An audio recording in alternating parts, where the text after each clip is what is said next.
Morning friends. ঘুম থেকে উঠে দেখো ঠাকুর প্রণামটা সেরে নিচ্ছি। তো এখন বাজে সকাল 6:30। তো দেখো এই যে যাচ্ছি চাবি নিয়ে গেট খুলতে, তো অনেকটা বেলাও হয়ে গেছে। তারপরে চলে এলাম বিছানা গুছাতে। জানালাগুলো একটু মাকড়সার ফাঁদ ছিল, তো সেই কারণে একটু ঝাড়পোছ করে নিচ্ছি।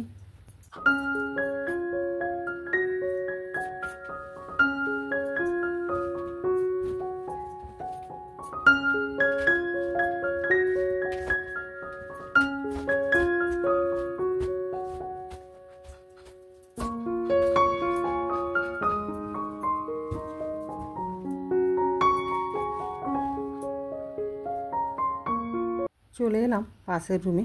তো দেখছো এই বিছানাটাও গুছিয়ে নিলাম, নিয়ে চলে এলাম শোকেসটা পরিষ্কার করতে। আসলে কি বলো তো, আমাদের গ্রামে বাড়ি, তো গ্রামে ধুলোর ডাস্ট একটু বেশিই থাকে। আমরা যতই পরিষ্কার করি না কেন, তবুও কিন্তু প্রতিদিন ধুলো হয়। তো আমাদের এগুলো রোজ মোছার তো সময় হয় না, কিন্তু মাঝে মাঝে আমাদের এগুলো মুছে পরিষ্কার করতে হয়। আমাদের এখানে মাটির বাড়ি, মাটির রাস্তা, মাটির উঠান বেশি, সেই কারণে আমরা যতই পাকার বাড়ি করি না কেন, ধুলো ময়লা একটু বেশি হয়। হ্যাঁ, তখন বুড়িকে বলি চললে আমি নাই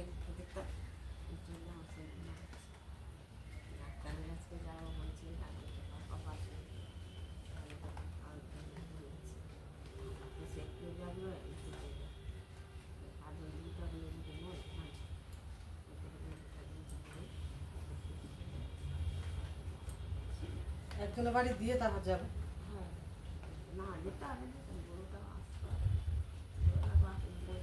ও মানে তোমার বড় মেয়ে এসে এখানে থাকতো আর তুমি যে সকালবেলা থাকতো আর বিকালবেলা তুমি কোথায় হবে? চৈতন্যপুরে।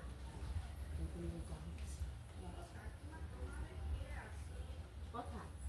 ও মোট করছে আজই আসছে, মোট করছে আজই আসছে। তার শরীরও ভালো নয়, তা আসবেনি বলছিল। আমি ডাক্তারের কাছে যাবো বলে ওকে ডেকে নিয়েছি। আমরা যতই নিজেদের মডার্ন করার চেষ্টা করি না কেন, আমাদের মাতৃভাষা কিন্তু কখনোই চেঞ্জ হবে না। তার কারণটা ওই কাকিমাটা যে আমার সাথে কথা বলছিল, তোমরা শুনলে তো, একদম পুরো গ্রাম্য ভাষায় কথা বলছে। তো সেই কারণেই আমি কথাটা বললাম। তো আমার কথাটা সম্পূর্ণ আলাদা, তার কারণ আমি তো গ্রামের মেয়ে নই, আমি শহরের মেয়ে, আর কাকিমা গ্রামের মেয়ে। এই জন্য আমাদের দুজনের মধ্যে কিন্তু কথাটা অনেকটাই ডিফারেন্স। সকাল সকাল বাড়ির সদর দরজার চৌকাঠে জল দিয়ে ধুয়ে দিলাম, দিয়ে সামনেটায় যে ঝাঁটিয়ে পরিষ্কার করে দিচ্ছি। আর এপাশে দেখো রাস্তার ধারে এত বন জঙ্গল হয়েছে বর্ষার সময় না, তো আমার তো এখন যখন তখন বুক কাঁপে থরো থরো। তো দেখো সকাল সকাল সব দাদা ভাইরা চলে যাচ্ছে মাঠে কাজে, আর আমি এপাশে কল থেকে জল ধরে নিয়ে চলে এলাম। জলটা অনেকক্ষণ আগেই ধরে কলে রেখেছিলাম, তো বৃষ্টি হচ্ছিল বলে এই জন্য আনতে পারিনি।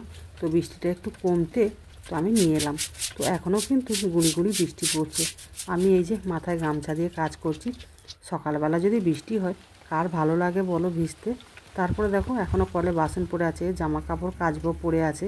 তো দেখো এখন এই যে বৃষ্টিটা থেমেছে, তো বাসনগুলো এবারে ঝটপট মেজে নিই। দেখো বন্ধুরা, বাসন মেজে আসতে পারিনি, আবার জোরে বৃষ্টি শুরু হয়েছে। তো জামা কাপড়গুলো এখনও কাচা হয়নি, সব পড়ে আছে। তো কল থেকে নিয়ে চলে এলাম, নিয়ে এসে দেখো এই যে রান্নাঘরের সামনে বসে বসে কাচাকাচি করছি। আসলে এখানে জলটা আমার গায়ে ঠিক রয়েছে, কিন্তু মাথাটা ভিজছে না। তো মাথাটা ভিজলে তো বেশি ভয়ের কারণ, কেন জ্বর সর্দি থেকে আমি কদিন আগে উঠেছি, আবারও যদি ঘুরে জ্বর হয় তখন তো বড় সমস্যা। তো এই জন্য জামা কাপড়গুলো সব এই ঘরের সামনে নিয়ে এসে ধোয়াধুয়ি করছি। সামনে একটা বড় গামলি পেতে দিলাম। তো এই জলটা কোথা থেকে আসছে বলো তো? আসলে আমার বেডরুম আর রান্নাঘরের মিডিলে না একটা বড় ডোঙা দেওয়া আছে। তো ওই ডোঙা থেকেই কিন্তু জলটা এসে গামলিতে পড়ছে, আর আমি ওই জলে জামা কাপড়গুলো কেচে নিচ্ছি। তো এবারে জলটা যদি ফ্রেশ হয়ে যায় তখন জামা কাপড়গুলো আমি ওখানেই বসে বসে ধুয়ে নেব। এখন বাজে 9টা। তো তাতায়ের টিউশন থেকে আসার সময় হয়ে গেছে। তো এত বৃষ্টি হচ্ছে, ও কী করে যে বাড়ি ফিরবে কী জানি। আবার আজকেরে ওর আবার স্কুলে যেতে হবে, কেন আজকেরে স্যার রিটায়ার হবে। আবার মিটিং আছে, তার সঙ্গে টিফিনের ব্যবস্থা আছে, স্কুলে খাওয়া দাওয়ারও ব্যবস্থা করেছে। স্যারেরা অবশ্যই স্কুলে যেতে বলেছে। বৃষ্টি ভিজে ভিজে আসতেছিস, একটু দাঁড়িয়ে যাওয়া যেত নি? একদিন ভিজলে 5 দিন রিয়াকশন হবে, সেটা জানিস?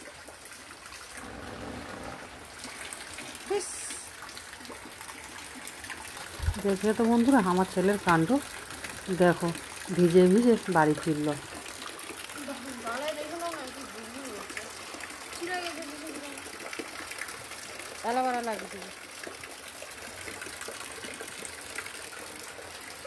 এই দেখো জামা কাপড়গুলো কেচে বালতিতে রেখে দিয়ে আর বৃষ্টিটা থামার অপেক্ষা করছিলাম।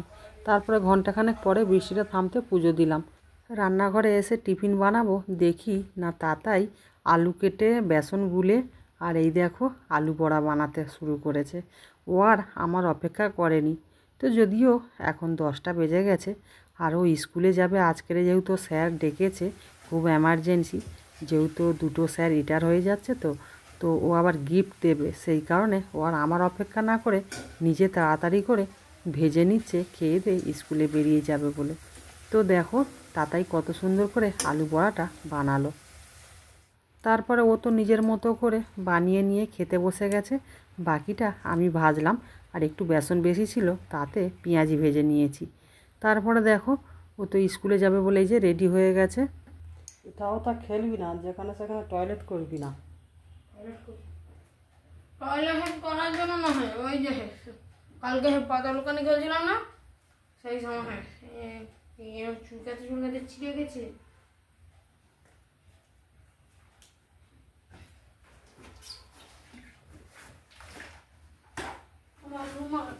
পছা না নিয়ে এখনই চলে আসছিল। হেঁটে হেঁটে যেতিস। কটা বাজে? 10টা 40। তাতাইকে টোটোয় তুলে দিয়ে চলে এলাম ছাদে। তো দেখো একটু পরিষ্কার হয়েছে আকাশটা, তো হালকা হালকা রোদ দেখা যাচ্ছে, এই কারণে ছাদে জামা কাপড়গুলো নিয়ে এলাম মেলতে। তো আজকের আর অফিসে যাব না, তো সেই কারণে একটু নিশ্চিন্তেই আছি। আর রান্নাবান্নাটাও ঠিকঠাক আজকের করার মতো নেই, তো আজকের পান্তা আছে, আমি খেয়ে নেব। আর ছেলেটার যেহেতু স্কুলে নেমন্তন্ন আছে, ও তো খাওয়া দাওয়া করেই আসবে, আর ও 2টো গিফট কিনবে, তার জন্য আমি ওকে টাকা দিয়ে দিয়েছি। বন্ধুবান্ধবরা একসাথে মিলে গিফট কিনে গিফট দেবে, তো এই জন্য তোমাদের আর গিফটটা দেখানো হলো না। তো যাই হোক, জামা কাপড়গুলো তো কেচেছিলাম, চিন্তা হচ্ছিল যে শুকনো করব কি করে। তো ওয়েদারটা পরিষ্কার দেখে ছাদে নিয়ে এসে জামা কাপড়গুলো এই যে দিয়ে দিচ্ছি। তো একটু হালকা হয়ে গেলে তারপরে নিয়ে গিয়ে নিচে মেলে দেবো, কেন মেঘের অবস্থাটা খুব একটা ভালো নয়। দেখো বন্ধুরা, আমি শহরের মেয়ে, কিন্তু আমার ভাগ্যচক্রে বিয়ে হয়েছে গ্রামে। কিন্তু গ্রামটা আমার খুবই ভালো লাগে, তো আমি গ্রামেই জীবনযাপন করতে পছন্দ করি। তার কারণটা হচ্ছে গ্রামে আমি অনেক কিছু অনুভব করতে পারি। ধান ক্ষেত, মাটির বাড়ি, মাটির রাস্তা, মাটির সুগন্ধ, তো এগুলো আমি অনুভব করি। এই কারণে গ্রামটা আমার খুবই পছন্দ। আর একটা কথা, আমি সকাল থেকে রাত পর্যন্ত তোমাদের যে যে ভিডিওগুলো দিই, এগুলো কিন্তু আমার একটাও বানানো নয়, সবই কিন্তু আমার লাইফস্টাইল। আমি সকাল থেকে রাত পর্যন্ত কি কি করি সেগুলোই কিন্তু তোমাদের কাছে আমি শেয়ার করি। আর একটা কী বলো তো বন্ধুরা, তোমাদের কিন্তু আমি আমার নিজের ফ্যামিলির মেম্বার বলে মনে করি, সেই কারণেই কিন্তু আমি সব কিছুটা তোমাদের কাছে শেয়ার করার চেষ্টা করি। এটা কী গাছ? আকাশবাণী। স্যার বলছে আকাশবাণী। আমি যদি আকাশবাণী গাছ চিনি না, তো যদি আকাশবাণী গাছ হয় তবু রাখ, আমি সেই এতে নিয়ে গিয়ে তো দাদুকে দেবো, লাগিয়ে দেবে। গাছটা রান্নাঘরের এক সাইডে রাখ, সরু গাছ তো পড়ে যেতে পারে। দেখো বন্ধুরা, স্কুল থেকে এই যে গাছটি দিয়েছে, আমি কিন্তু খুব খুশি হয়েছি। কেন জানো তো? এমনিতেই আমাদের এখন চারিপাশে গাছপালার সংখ্যা খুবই কমে গেছে। তো দেখো, একটা গাছ একটা প্রাণ, তো একটা গাছে কিন্তু একটা মানুষের প্রাণ বাঁচাতে পারে। তো এই কারণে আমি এই গাছটাকে খুবই যত্ন সহকারে কিন্তু লাগাবো। চলে এলাম রাতে রান্না করতে, তো এখন বাজে রাত্রি 8টা। তো দেখো আজকের পাঁপড়ের তরকারি বানাবো। তো আমার ছেলের তো খুব ফেভারিট, ওই জন্য দেখো পড়া ছেড়ে দিয়ে ও চলে এসছে পাঁপড় ভাজা করতে। ও পাঁপড় ভাজছে, ততক্ষণে এক দিদিভাইয়ের কমেন্টে রিপ্লাইটা দিয়ে দিই। তো মামনি লাইফস্টাইল দিদিভাই, তুমি আমাকে কমেন্ট করে জানতে চেয়েছিলে যে আমি গত পরশু যে পার্কে বেড়াতে গিয়েছিলাম, ওই পার্কটা তোমার বাড়ির কাছাকাছি, তোমার খুব চেনা লাগছে। তো দিদিভাই আমি তো ওই পার্কে কখনো যাইনি, আমার বন্ধু জোর করে নিয়ে গিয়েছিল বলে গিয়েছিলাম। তো ওই পার্ক থেকে আমার বাড়ি কিন্তু অনেকটাই দূরে। তো ওই পার্কটা পাঁশকুড়া অন্তর্গত, আর বিদ্যাসাগর পার্ক। তো যাই হোক, তোমাকে আমি বলে দিলাম।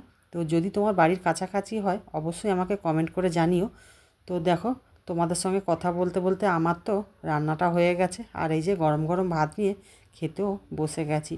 তো বন্ধুরা, ভিডিওটা আজ এই পর্যন্ত। সবাই ভালো থেকো, সুস্থ থেকো, গুড নাইট, টাটা।